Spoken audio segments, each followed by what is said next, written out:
ये इंटरनेट पर सबसे ज्यादा सर्च किए जाने वाले सवालों में से एक है, how to focus in studies. पढ़ाई में फोकस कैसे करें। ये क्वेश्चन ज्यादातर स्टूडेंट के मन में होता है कि पढ़ाई में कंसंट्रेट कैसे करें। जब मेरा मन इधर उधर भटक रहा होता है तब मैं अपना मन पढ़ाई में कंसंट्रेट कैसे करूं। भैया पढ़ाई के समय बहुत डिस्ट्रैक्ट होते हैं, हम फोकस नहीं कर पाते भैया। यदि आपका पढ़ाई में फोकस नहीं है So if you're struggling to stay focused while studying, then आपने अक्सर कहीं ना कहीं ये सुना होगा कि हम अपने दिमाग का 100% यूज नहीं करते। How to concentrate on studies for long hours. चारों तरफ डिस्ट्रैक्शंस ही डिस्ट्रैक्शंस ही हैं। जो आदमी साल में 10 दिन 15 घंटे पढ़ता था, वो जब वो चाहेगा कि मैं डेली 10 घंटे पढूं, तब दिक्कत पैदा होगी। Wake up to reality.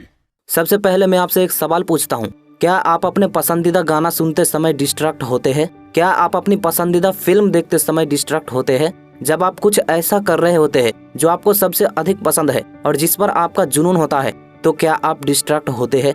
नहीं, आप उसमें अच्छी तरह से कंसंट्रेशन कर पाते हैं।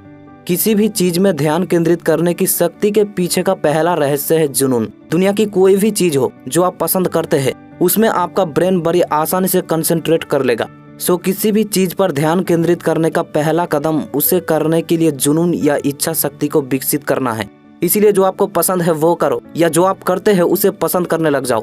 यदि आपके अंदर जुनून है तो एकांत में सोचने से आप अच्छी तरह से कंसंट्रेट कर पाएंगे। और यदि आप में जुनून नहीं है, आप जो कर रहे हैं वो आपको पसंद नहीं है, तो आपका मन 100% डिस्ट्रैक्ट होगा। दूसरा कदम, आपको अपने पढ़ाई में फोकस बढ़ाने के लिए आपको छोटी छोटी अचीवमेंट से खुश रहना होगा। जैसे कि जब आप पढ़ाई करते हैं, जब भी आप मेडिटेशन करते हैं, तो आपके पास फोकस का थोड़ा समय होता है। हो सकता है आप पढ़ाई में 30 मिनट सही से कंसंट्रेट कर पाते हैं, इसके बाद आप कंसंट्रेट नहीं कर पाते हैं। आपको इस बात से ही खुश रहना होगा कि मैं 30 मिनट कंसंट्रेट कर पा रहा हूँ। जब आप अपने काम को लेकर खुश रहोगे तब आपके ब्रेन में डोपामिन हार्मोन रिलीज होगा, जो आपके फोकस को बढ़ाने में मदद करेगा। हमारी सबसे बड़ी गलती ये है कि हम एक बार में ही बड़ी सफलता की उम्मीद करते हैं, और इसी वजह से हम अपने जीवन के छोटी छोटी अचीवमेंट से खुश रहना ही भूल जाते हैं। इसका नतीजा डिप्रेशन, एंजाइटी, पढ़ाई में फोकस न कर पाना जैसे प्रॉब्लम में भुगते हैं। एक बार इमेजिन कीजिए कि आप 10 साल पहले कहाँ थे और अभी इस वक्त आप कहाँ हैं। ऑब्वियसली आपका नॉलेज के जो क्राइटेरिया है वो इंक्रीज हुआ है। मेरा कहने का मतलब ये नहीं है कि आपको बड़ा सपना नहीं देखनी चाहिए, बस आपको अपने सपनों को छोटी छोटी स्टेप में डिवाइड करना होगा। मान लीजिए आज आपको एक चैप्टर पढ़ना है और उस चैप्टर में 100 पेजेस है, तो आप उस चैप्टर को 10 भागों में डिवाइड कर दो। यदि उस पूरा चैप्टर को पढ़ने में 3 घंटे लगते हैं, तो एक भाग को पढ़ने में सिर्फ 30 मिनट लगेगा। और ये जो सिर्फ शब्द है ना, यही एक शब्द आपका पढ़ाई को आसान कर देगा। उसके बाद थोड़ा ब्रेक ले लीजिए, इससे आपका ब्रेन में डोपामिन हार्मोन रिलीज होगा, जिसकी वजह से आपको खुशी महसूस होगी और बाकी भागों को पढ़ने के लिए मोटिवेशन भी मिल जाएगी। 3 इडियट्स मूवी में आमिर खान का एक डायलॉग है, जहां आमिर खान ये कहते हैं, ये जो हमारा दिल है ना, ये बड़ा डरपोक है, इसको बेवकूफ बना कर रखो। हमें पढ़ाई में कंसंट्रेशन बढ़ाने के लिए यहाँ सेम रूल को फॉलो करना होगा। एक बार में एक चैप्टर नहीं हो रही तो उसे 10 भागों में डिवाइड कर दो। अपने ब्रेन को बेवकूफ बना कर रखो, इसके बिना आप पढ़ाई में कंसंट्रेशन कर ही नहीं पाओगे।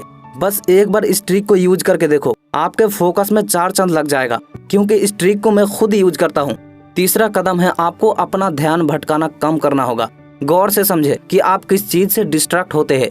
हो सकता है सोशल मीडिया हो, या हो सकता है आपका कोई बैड हैबिट्स हो जिसे आप सही समझते हैं, लेकिन ये अंदर ही अंदर आपको खोखला कर रहा है, आपके कंसंट्रेशन को तहस नहस कर रहा है।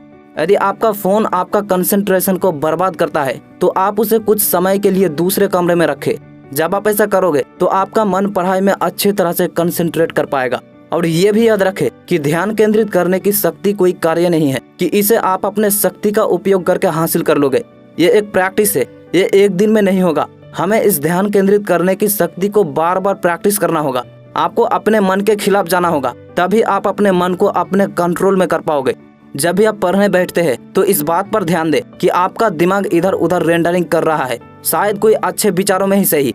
जब आपको इसके बारे में पता चल जाए तो उस विचलित मन को अपने फोकस बिंदु पर वापस लाए। चौथा कदम है, स्टडी गोल सेट करें। हर रोज अपने लिए एक टारगेट बनाएं। जब भी पढ़ाई करने बैठे तो अपने गोल को ध्यान रखें कि आपको आज कितना पढ़ना है, और इस गोल को पूरा करने के बाद ही आप अपनी जगह से उठे।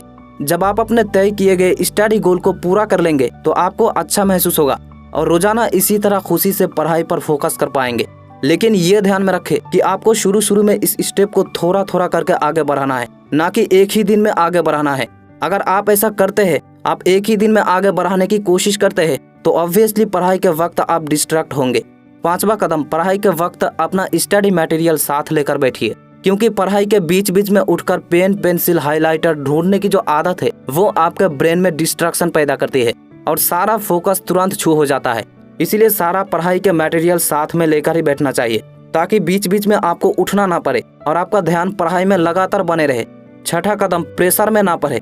जब एग्जाम का प्रेशर होता है या किसी हेवी टॉपिक को तैयार करने का दबाव महसूस होता है तो पढ़ाई में बिल्कुल भी ध्यान नहीं लग पाता है।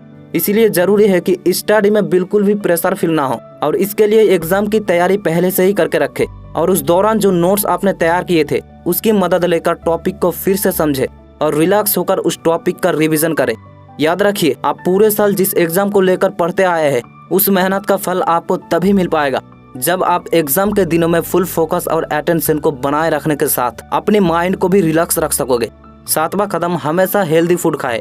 स्टडी में फोकस के लिए भले ही स्टडी के दौरान चाय, कॉफी, सॉफ्ट ड्रिंक और चिप्स जैसे स्नैक्स खाना बहुत पसंद हो, लेकिन ये न केवल आपकी हेल्थ को बर्बाद करते हैं बल्कि आपकी स्टडी को भी प्रभावित करते हैं, क्योंकि हम पूरे दिन में जो कुछ भी खाते पीते हैं उसके 20% केवल हमारी ब्रेन कंज्यूम करते हैं। अगर आप अपने ब्रेन को हेल्दी खाना देते हैं तो आपका ब्रेन स्वस्थ रहता है। ये मैं नहीं कह रहा हूँ, ये साइंस द्वारा प्रूफ किए गए हैं। इसीलिए इनके बजाय फ्रूट्स और जूस जैसे हेल्दी ऑप्शन को चूज कीजिए ताकि आपकी बॉडी और माइंड को एनर्जी मिले और आपकी परफॉर्मेंस बेहतर हो सके।